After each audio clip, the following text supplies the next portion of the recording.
Good morning. Thank you for joining me in this morning mindfulness practice. Do you realize that what you feel you are always dominates what you feel you would like to be? Therefore, to be realized, the way you want your life to be, a goal that you want to attain, a wish that you truly desire to come true, must be felt as a state that is rather than a state that is not. Sensation precedes manifestation, and it is the foundation upon which all manifestation rests. I don't know about you, but I spent years feeling like I was chained to a job, feeling like there was something more to life, feeling like there was something missing, that I had a good life, I had a good marriage, I had what outsiders would say was an ideal life: a good government job, a spouse, children, grandchildren, a house, the ability to travel. I had my health. Like, what more do you want? Life is pretty spectacular when you look at alternatives, and yet there was something missing. In all the abundance I had in my life, I was kind of selfishly miserable. I wanted more, I wanted better, I wanted bigger, I wanted to feel good, I wanted to feel happy, I wanted to feel that life wasn't just about working and paying bills and having enough to get by and taking a holiday once in a while. I wanted to be happy and joyful. So why was I so miserable? Neville Goddard tells us that feeling is the secret. When you feel miserable, when you feel tired and exhausted, when you're pushing and straining and trying to force things, trying to make more money thinking that you're going to be happy, trying to look for more so that you think more shopping, more fun, more doing different things is going to bring you happiness. Tells us, be careful of your moods and feelings, because there is an unbroken connection between your feelings, how you habitually feel, and what you experience in your visible world, your physical reality.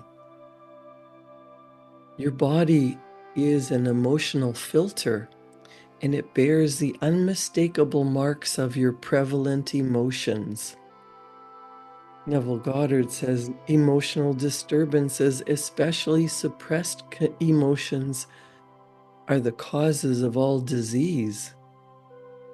To feel intensely about a wrong, something that's wrong, something that you don't like, something that you want to get out of your life, to feel intensely angry or resentful or unhappy without voicing or expressing that feeling is the beginning of dis-ease that leads to disease in both the body and the environment. Now, he's not talking about venting, which is what I tended to do, what most people tend to do. You have a problem and you just scream and yell and tell the world about it, rant and rave and talk about how bad things are. Do not entertain the feeling of regret or failure or frustration or detachment from your objective results in disease. So what are we to do?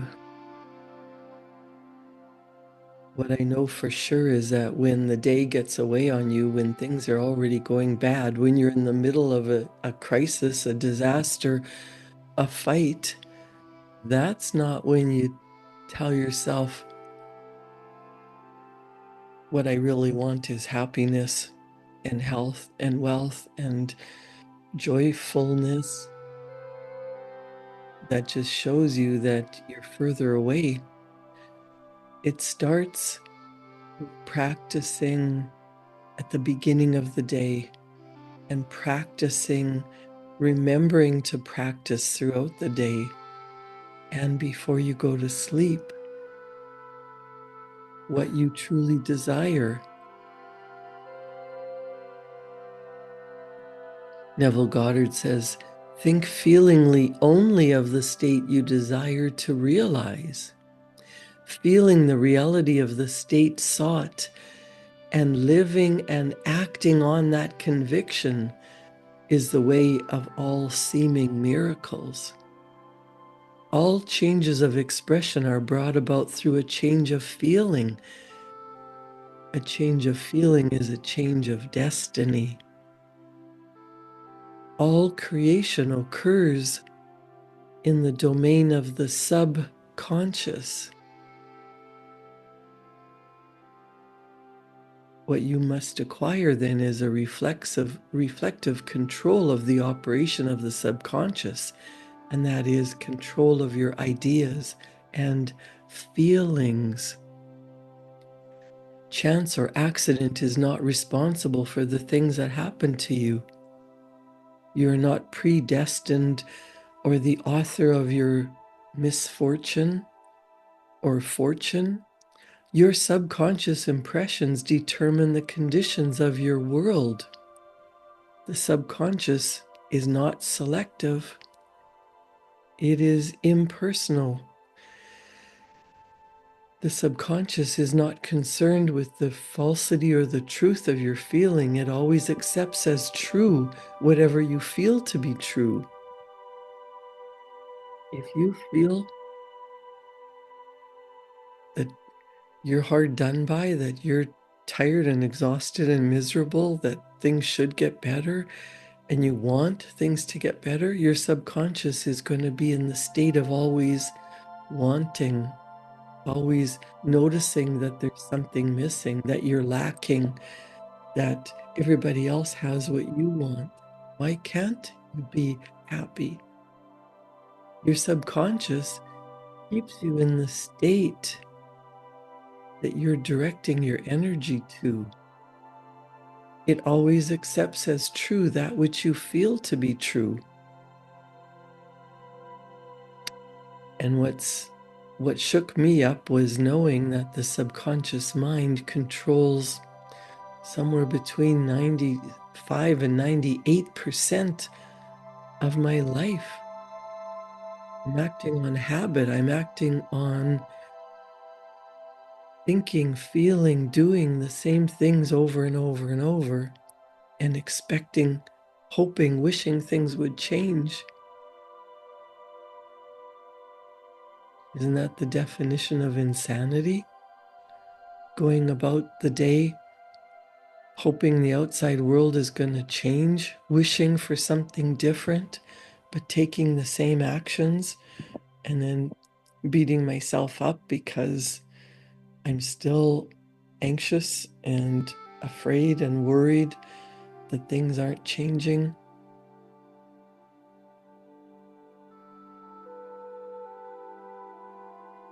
The subconscious, using your subconscious for what you want instead of continuing the habitual way of living, directing your subconscious to what you want to feel, what you want to be, who you want to become. When you program your subconscious, there is nothing that is impossible. Neville Goddard says, whatever the mind of mankind can conceive, whatever you can dream up in your mind, whatever picture you want and feeling it as true, your subconscious mind can and must objectify. Your feelings create the pattern from which your world is fashioned, and a change of feeling is a change of pattern.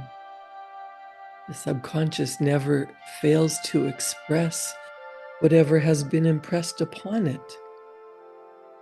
The moment your subconscious mind receives an impression, it begins to work it out in ways, expressing it, showing up in your life.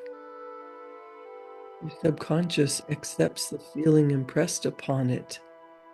It accepts your feeling as a fact that exists within itself, and immediately it sets about to produce in the outer world, your objective world, your reality, the exact likeness of that feeling.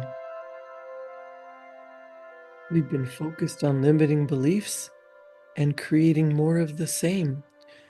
I was focused on being tired of doing what I was doing, but forcing myself to stay in a job that didn't feel good anymore. And my subconscious kept showing me more and more reasons to be tired, worried, anxious, depressed. Your subconscious mind outpictures to the last detail what you're thinking, what you're feeling. Same thinking, same talking, same feeling, same doing, same results. Whether or not it's beneficial for you.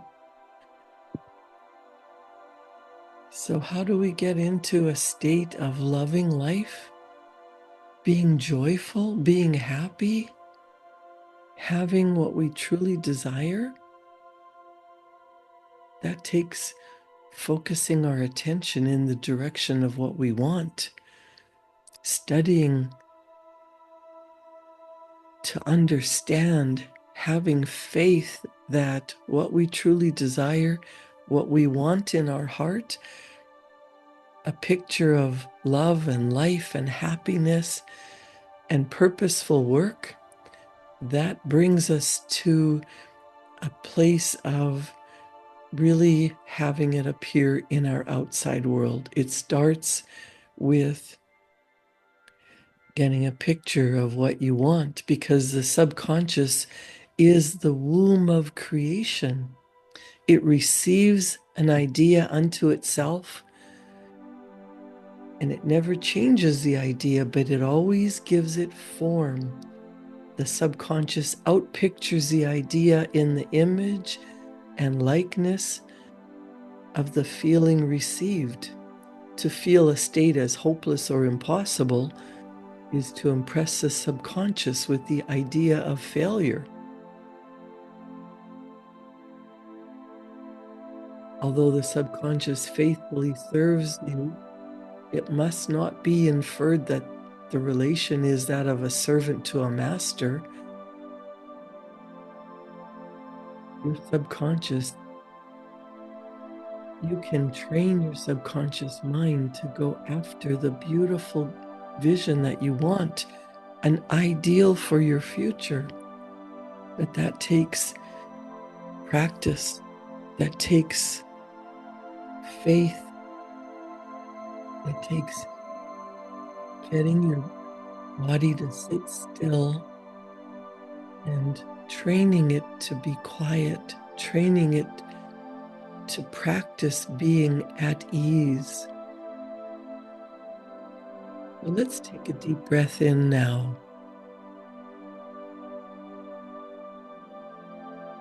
And let that go.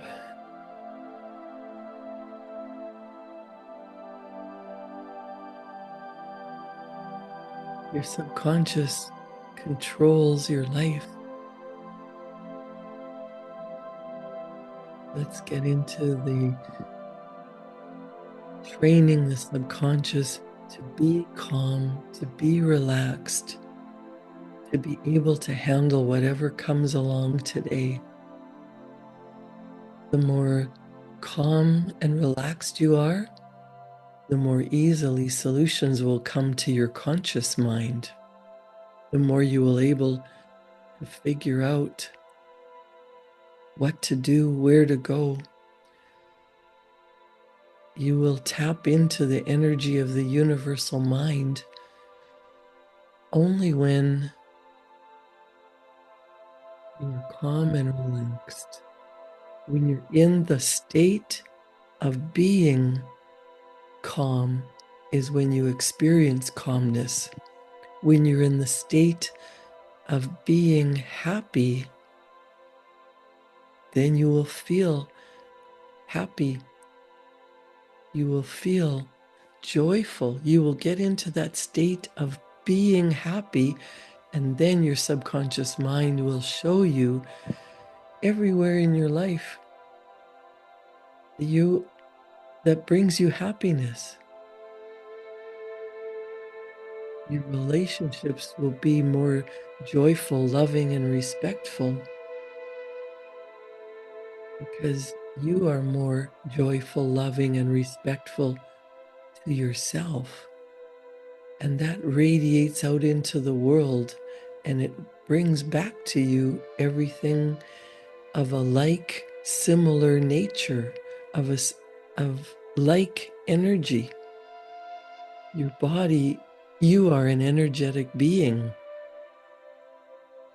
You are a spiritual being, and your spirit is housed in your physical body. The spiritual side of you is always looking for expansion and fuller expression. And that's not greedy or selfish. That is the spiritual, infinite piece of you that is always looking for more. You want more because you are a divine spark of energy. You're here to experience more life. Take a deep breath in and bring in that spiritual energy. Fill yourself up. What do you want to express? Health, wealth, happiness, expressing your purpose. You must have a vision for what it is that you truly desire. It's not greedy, it's here for you. You are in this physical body to truly express what your particular divine spark of infinite intelligence wants to bring into this physical reality. How exciting is that? That should get you eagerly anticipating what's going to reveal itself to you today. Getting into the feeling of well-being, expressing that divine love to and through you. Getting a picture of what that looks like. You can have everything you want, but you have to get into the spirit of it, get into the feeling of it. Train your mind and your body to think about how wonderful it feels now that you are happy, you are healthy, you are loved, you are living your purpose. You have a vision for what that looks like. Get excited about it because the ideas come to you, and through your human hands, you bring it into physical reality.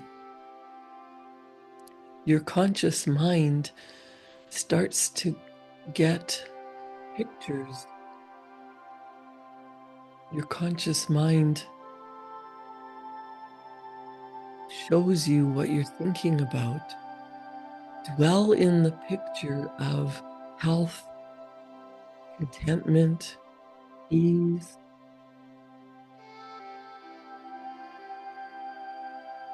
Being financially wealthy helps you bring into physical reality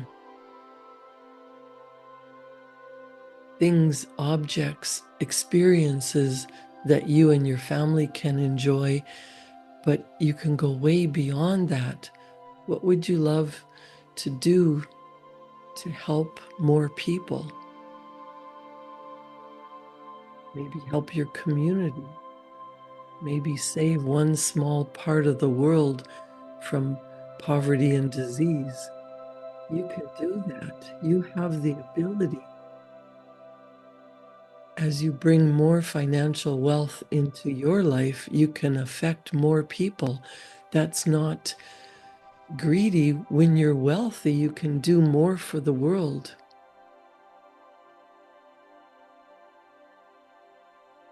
Money is just a servant that you can use to do more things for more people, help lift more people out of poverty, help cure disease, help educate more people.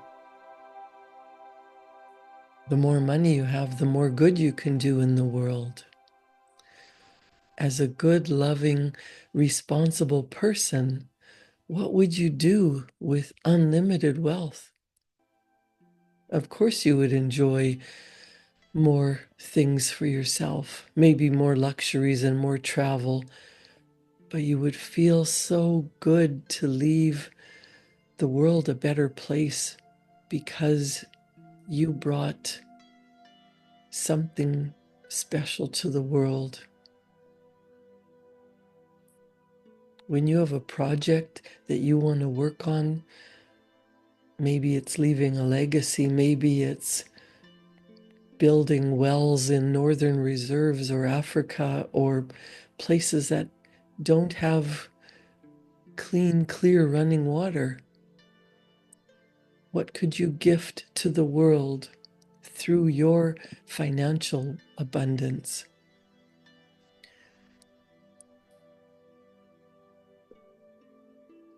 Think of prosperity and wealth as your birthright. Think and feel prosperity and the good that you can do, and then you start to see where you are abundantly blessed in your life.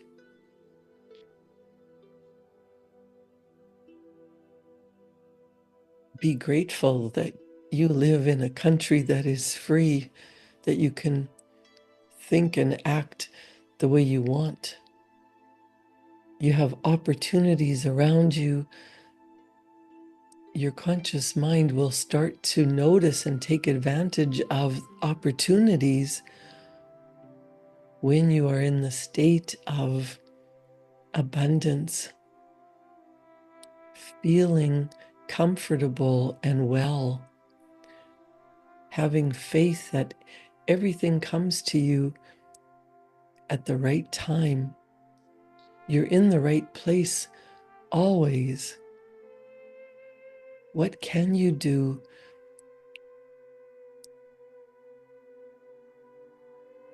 Who would you like to bless today? When you give from the heart, more is given to you. When you are truly grateful for everything that you have, everything that you've done, everything that you've accomplished, that gets you into the feeling. Gratitude taps you into infinite intelligence. And because your subconscious never fails to express whatever has been impressed upon it, the moment it receives an impression, it begins to work out the ways of its expression. It accepts the feeling impressed upon it. Your subconscious mind accepts your feeling as a fact existing within itself, and it immediately sets about to produce in the outside world, in physical reality, the exact likeness of that feeling.